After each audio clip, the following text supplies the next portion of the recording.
Welcome to the politicalbetting.com Polling Matters podcast. My name is Kieran Pedley.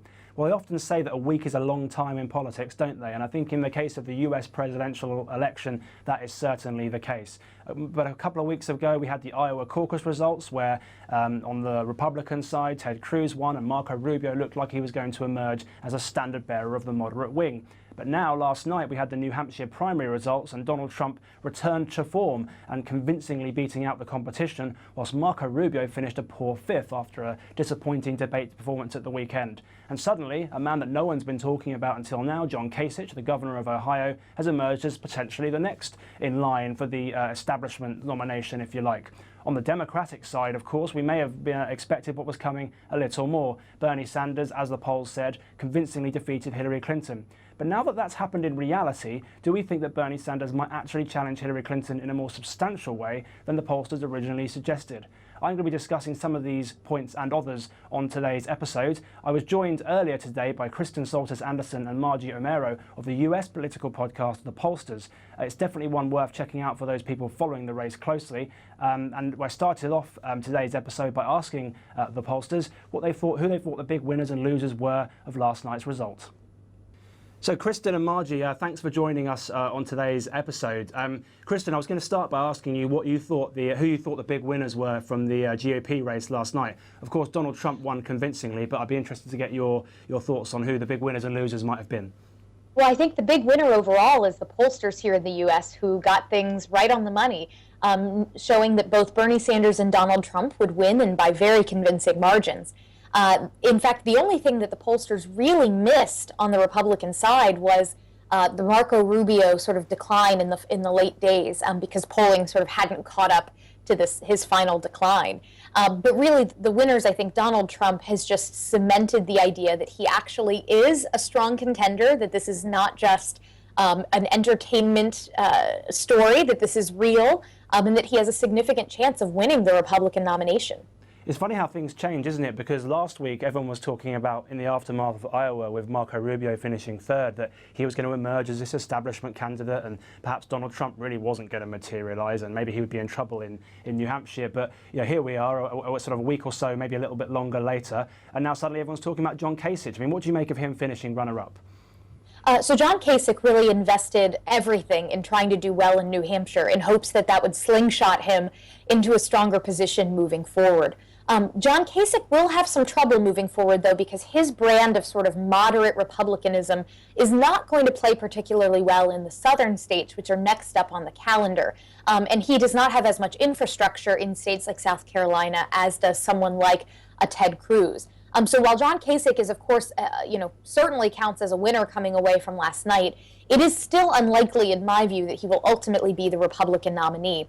Ted Cruz, I think, actually had a relatively good night, even though he only came in third place, coming in third place in New Hampshire, a state that is demographically not necessarily the best for Ted Cruz.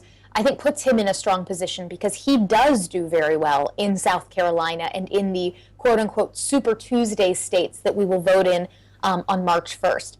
This was really a sort of worst-case scenario outcome if you are the sort of Republican who does not like Donald Trump or Ted Cruz, because there's not a lot of clarity about who the party should rally around to oppose the both of them. John Kasich did quite well. Jeb Bush, who folks had been counting out, actually did better than Marco Rubio, very slightly. And Marco Rubio, of course, having been the anointed one a week ago, now suddenly there's a lot of doubt cast around him. So it's a completely exciting race on the Republican side. We're coming up on the South Carolina primary in a week and a half. And it's still, we have no idea who is going to win, but Donald Trump at the moment is leading in the polls in most of the next states that are coming up in the calendar. I mean, we'll come on to what maybe is next in the race and look ahead to Super Tuesday in a moment. But Margie, I want to bring you in now. Obviously, Bernie Sanders won convincingly in New Hampshire, and to an extent that was priced in because the polls were pointing that way, and it's his neighbouring states, from Vermont, obviously. But do you think that there's a chance that the scale of his victory last night might put some jitters, shall we say, in the Clinton campaign? Well, I think it's fair to say that that's already happening. I mean, there's been early reports of staff changes and message changes. You also have different kinds of states in the next wave, whether it's South Carolina or Nevada, which are different demographically. They're more diverse ethnically and racially.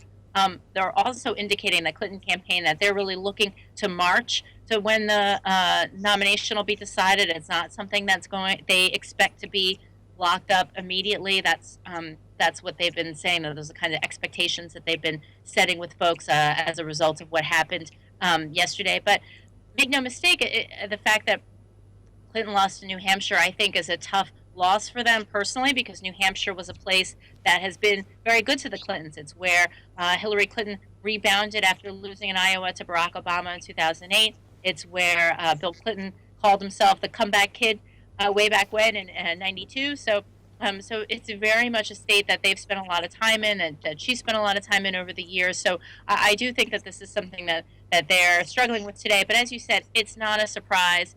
Sanders has been up in the polling, in New Hampshire for months, really since the summer. So I don't think it was a surprise. I think it's the magnitude of the win that I think was a surprise to some. I mean, can you put your finger on what's going on with Hillary Clinton's campaign? Because yes, we expected it, but at the same time, there seems to be this continuing trend that when we look back to 2008 and now, she can't quite seal the deal with her own party, can she? Even though she's obviously widely respected. I mean, why do you think she's struggling too much, or do you think we're just over-exaggerating the importance of the first couple of races, maybe?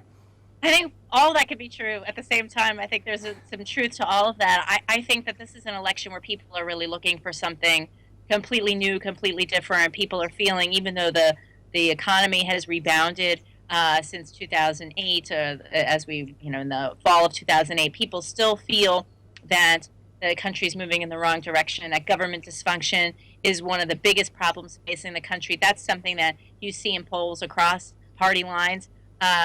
Chris and I, on our podcast, The Pollsters, we talked about a poll that showed a majority of Americans say they're open to a political revolution to redistribute wealth, which is a kind of shocking result that you'd see such widespread support for. So, at the same time, people are worried about big government. So I think there are a lot of concerns and anxieties that people feel. And in that context, candidates who say they want to challenge the establishment, whether that's something you see that in a Cruz or a Trump, or whether in Bernie Sanders, different variations of this central point, which is government is not working, Washington is not working, we need to do something drastically different. And of course, with his victory in New Hampshire, the scrutiny may ratchet up on Bernie Sanders now as well. I mean, what does he have to do in South Carolina and beyond to actually genuinely challenge Hillary Clinton for the nomination? I mean, there's lots of talk about her outpolling him amongst minority voters. Is it that straightforward? I mean, or do you think this momentum that he's got now might actually generally propel him into a position where he can win? Well, for sure, the race will scramble as a result of what's happened in Iowa and New Hampshire. The question is how much. And we should also take a look at the advertising that the candidates are running in those states, and the fact that Clinton is a known quantity with a variety of voters, and Sanders is introducing himself to some voters for the first time who are really just beginning to hear about him. So I think there's a chance that the gap between Clinton and Sanders will narrow in the next two states. And then there's also the states on March 1st, the whole next wave of states, where the Sanders campaign says they're focused on a few key states of that group. I think the Clinton campaign is focused on a wider selection of those states. We just don't know yet. I mean, this is moving at a very fast pace. We simply don't know where it's going to end up. And Kristen, I want to bring you back in and talk a bit about the GOP race. Obviously, with such a crowded field, there's going to be people dropping out in the coming days and weeks, you would have thought. I mean, in your judgment, who do you think will we see the back of quite shortly, and who do you think might stay on, and how might that impact the dynamics of the race? I think Chris Christie is one candidate who is unlikely to have much of a path forward, and it wouldn't surprise me if either shortly before South Carolina or immediately thereafter Christie steps away from the race. I think the other candidate on the Republican side who has sort of run out of room to grow is Ben Carson. He's someone who was very strong during the summer of last year and into the fall in the state of Iowa. But his poor performance in Iowa really raised a lot of questions. He didn't even bother going to New Hampshire. His performance there was absolutely pitiful. And now, even in South Carolina, a state that perhaps demographically would support him because it does have that higher proportion of evangelical and somewhat conservative voters, he's just not really shown that he's got a lot of fight left in him. And so a lot of folks are sort of on Carson campaign death watch as well. So those are the two folks that I suspect would drop out. My guess is that if Carson drops out, his voters would go to a mix of Cruz, Rubio, and perhaps Trump. I suspect if Christie drops out, a lot of his supporters would go to either Kasich, Bush, or possibly Rubio. The challenge that Marco Rubio has moving forward, and I certainly think he'll be in the race for the next couple of states, just because he had this poor performance in New Hampshire, he can rebound, but he really has to prove that he is the sort of candidate that has those great communication skills that endeared him to so much of the party apparatus in the first place. And Margie, I'll bring you back in now. I mean, looking ahead to the sort of Super Tuesday races, I mean, what do you think we can tell from the types of states that are up in terms of how they might impact the race? I mean, do those states that are up on that day favour certain candidates on either side of the race? I don't know if it's really one specific state or group of states. I think it's really that we're talking about a lot of states. And so therefore, candidates that have the funds and the staying power and the organization to really fan out, I think will do better. That's going to be true. On the Democratic side, obviously, you have two candidates that sort of makes the chess board a little smaller. On the Republican side, you have so many candidates that there's going to be a lot more strategic thinking about where to prioritize, where to go, and wherever if a candidate can really, play in a variety of different states, that's going to be helpful in making sure that they have targeted the right place. But they can also be nimble if things change. If a candidate drops out or starts to do poorly or rise, they're able to kind of shift resources quickly. And that's the stuff that you don't really see quite as much in the news or in the polls, but it's very much a factor of what's on the ground. I mean, Kristen, I'm interested in Jeb Bush because obviously he hasn't done particularly well so far, but then he's the one of the moderates, the so-called moderates, if you like, that has the organisation and the money, doesn't he? So how long do you see him staying in? I mean, do you think he might even give Super Tuesday a crack just because of what Margie's been talking about? He's going to have that organisation, isn't he? Certainly, I would be very surprised. I would be extremely surprised. If all of a sudden you had Jeb Bush drop out in any way before Super Tuesday, because there's a saying that presidential candidates don't quit, they just run out of money. And Jeb Bush is in no danger of doing that in the short term. But remember, we have this sort of odd thing going on in our political process here where campaigns have certain amounts of money, but then we have super PACs that are outside of the campaign and aren't allowed to coordinate with them. And in Jeb Bush's case, it's his super PAC that has quite a bit in terms of resources. And so as a result, Jeb Bush may want to stay in the race, may want to take on Donald Trump very vocally. But up till this point, his super PAC has actually been more focused on fighting John Kasich, more focused on fighting Marco Rubio. And so the strategy of Bush and his desire to stay in and what he wants his message to be as he kind of goes into these, what might be his final contests, could be very misaligned with what his super PAC wants to do. And it's his super PAC where tens of millions of dollars are still waiting to be spent. And one of the people we haven't spoken about yet is the current president, of course, President Obama. I mean, what role does he have in this race? It's typically the case that after sort of 2 terms of one president, the candidates on the opposing party are very vociferously running against that president, that incumbent, and maybe the candidate on the sort of opposition side is trying to, on the same side is maybe trying to distance themselves from that person. I mean, we could think back to Al Gore running sort of away from Bill Clinton maybe in 2000. I mean, what impact do we think that President Obama is going to have on this race? I mean, Margie, I'll go to you first on that and then bring Kristen in.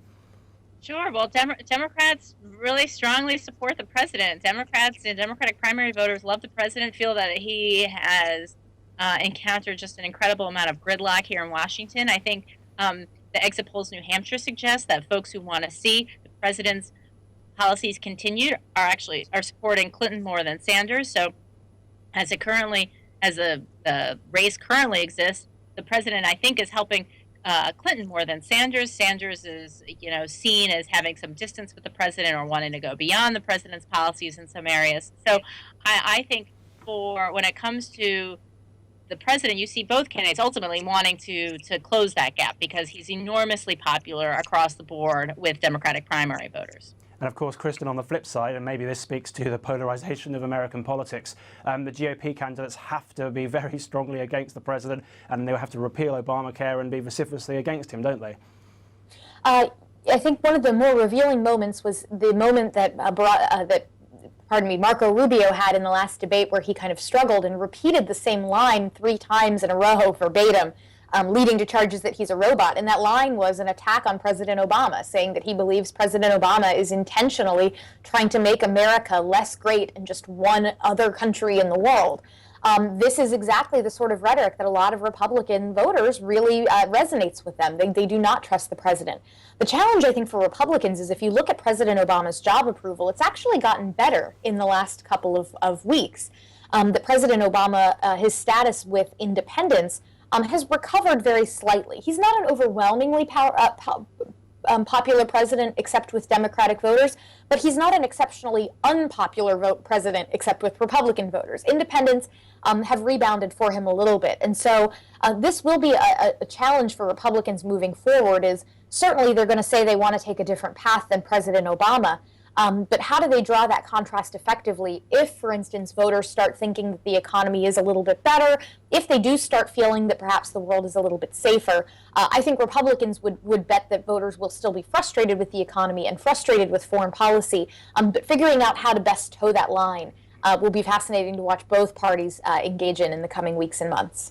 So we're going to let you guys plug your show before we go, but before we do that, I just want to close with some final remarks from both of you. One of the things that we do on this show, particularly in a race like this, is we say who we'd be buying shares in, hypothetically, and who we'd be selling, if you like. And then, so I'd ask each of you, who would you be, which candidate on each side would you be buying shares in? But also, is there anything us Brits should be looking out for in the coming weeks that maybe we're not paying attention to right now? Margie, I'll start with you. Who are you buying, and what should we be looking out for?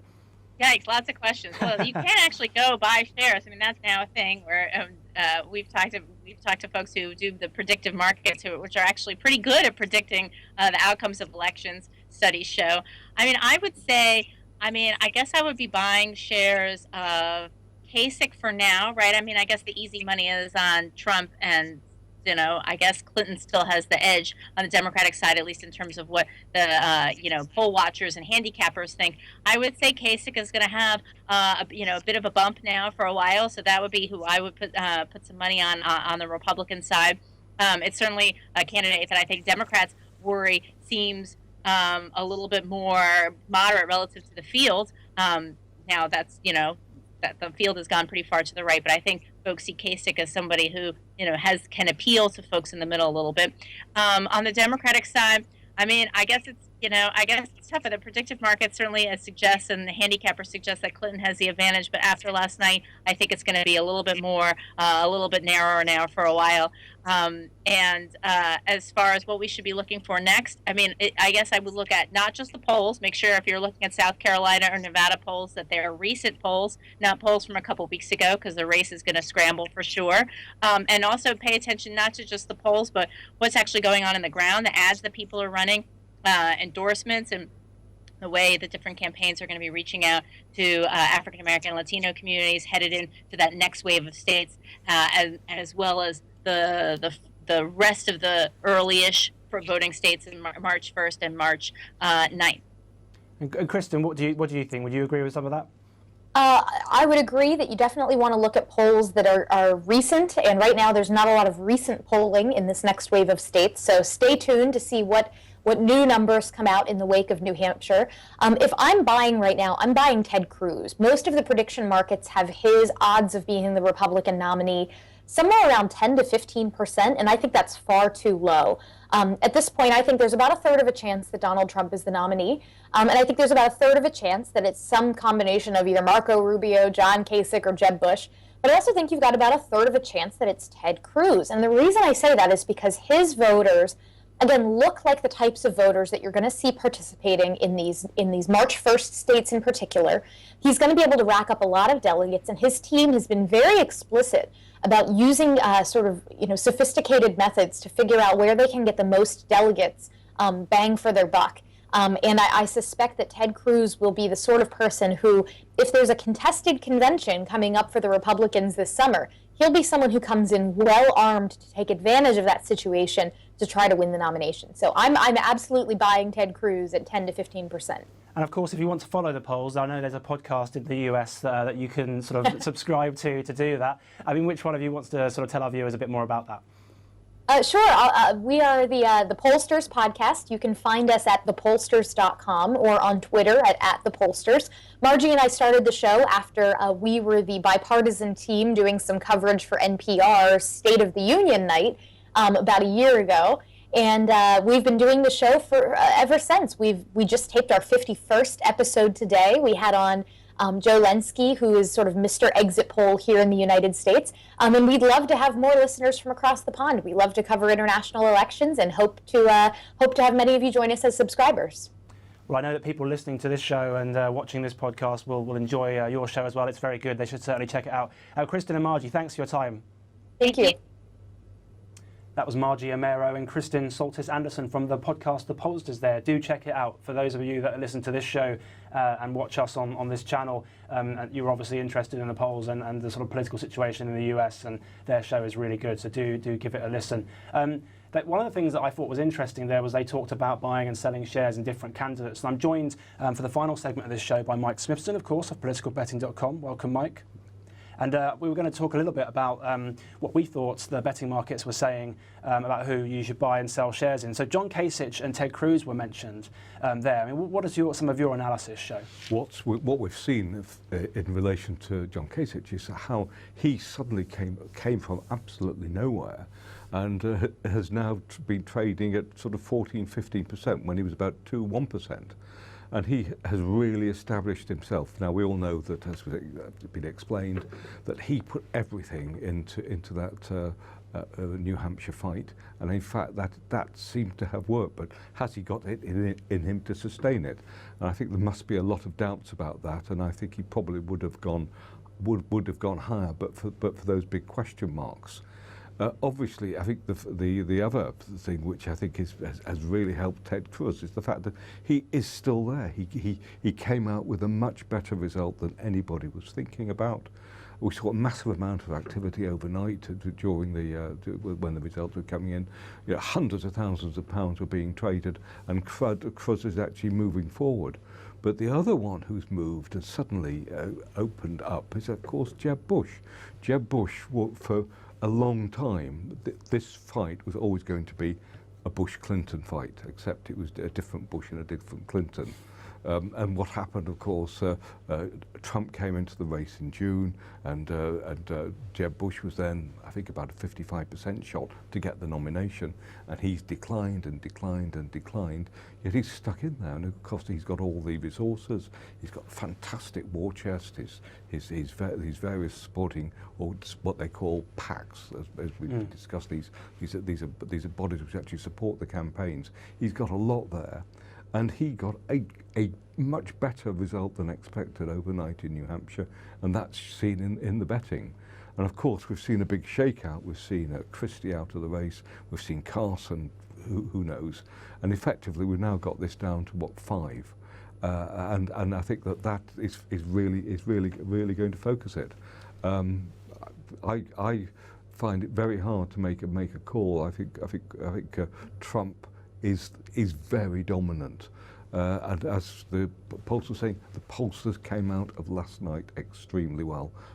And I think we follow them we ignore them at our peril. I think one of the things that I've been saying in recent episodes of this podcast is that sometimes we don't look at what's directly in front of us. There is this tendency to see who's coming third and fourth, and therefore who's going to have the momentum and all these sorts of things. And we know in the GOP race, of course, when people drop out, there's going to be an impact of that. Yeah. But at the same time, Donald Trump did win convincingly yesterday. And if there is a fractured opposition, as we maybe saw on the Labour Party side, when obviously the flip side of the political aisle, but Jeremy Corbyn had a very clear and consistent message. Some would argue on the margins of politics, but then he had a fractured sort of moderate wing, and he obviously comes through. I mean, maybe something similar will happen with Donald Trump. I think it's more and more likely that Trump will be the nominee. I mean, it's quite interesting because he was an odds-on favourite, but greater than 50% chance before Iowa. He failed to win in Iowa. He failed to a certain extent in Iowa, and what happened, he comes back with this massive victory in New Hampshire, and he's now moving back towards being a 50% shot again. Rubio is now collapsed. I don't know whether he can recover. I know that the Republican establishment very much see him as the ideal candidate. They believe he is the one who could actually beat Hillary Clinton. But then, is it going to be Hillary Clinton? Well, speaking of Hillary Clinton, I mean, obviously, there was this consensus that she will emerge victorious eventually. And, don't worry about Iowa and New Hampshire, because I think, as I mentioned on last week's show, Nate Silver ranked the 50 US states by how Bernie-friendly they were. And Vermont was obviously number 1 because that's his home state. But I think New Hampshire was number 2 and Iowa number 4. So, we saw this coming to an extent. But at the same time, now that it's come, I'd be very jittery if I was in the Clinton campaign. Yeah, and remember that they pulled in the Bill Clinton card last weekend, and Bill Clinton was really launching a big attack on Sanders, launching a big attack on his campaign, accusing his supporters of being sexist in the way that they've been talking about Hillary and tweeting about her. And I thought that that was going to help bring Clinton back into the frame, and it didn't.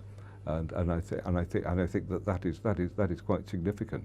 The other thing, looking at the polling data we got overnight, is that Clinton was not getting the support from women that you would expect her to get. Back in 2008, when she won after Obama had won in Iowa, she got fantastic support from women. It was sort of 70, whatever, it was 60, 70% of women were going for her. And the effect of that was that she squeezed a victory which nobody saw coming. And I thought we could have seen a repeat of that. The fact is we didn't. And I think that's quite serious. There's another interesting little thing as well, and that is, remember Ron Paul from 2012? Ron Paul in the Republican race had these sort of crazy supporters, all young, all energetic. And what seems to be happening is that the Ron Paul factions are getting behind Sanders. And if that's the case in certain states, that could make a difference. Very unpredictable race, and of course lots to keep an eye on in the coming weeks. Mike Smithson, thanks very much. That's all we've got time for this week's politicalbetting.com Polling Matters podcast. I hope you enjoyed the show. A big thanks once again to Kristen Salters Anderson and Margie O'Meara from the Pollsters. Do check out their podcast. It's a great show. In the coming weeks, we're going to be looking more closely at Super Tuesday, but also bringing our attentions back home to revisit the EU referendum and also the Irish general election, which will be taking place at the end of this month. So do keep an eye out for more episodes, both visually and on the audio as well. And if you like what you hear, do share it with others on social media. Subscribe to the podcast on iTunes, do share this video, and it all helps get our sort of message out there, if you like, and grow our audience. So thanks for watching, thanks for listening to those of you on the audio, and stay tuned for some more episodes in the coming weeks.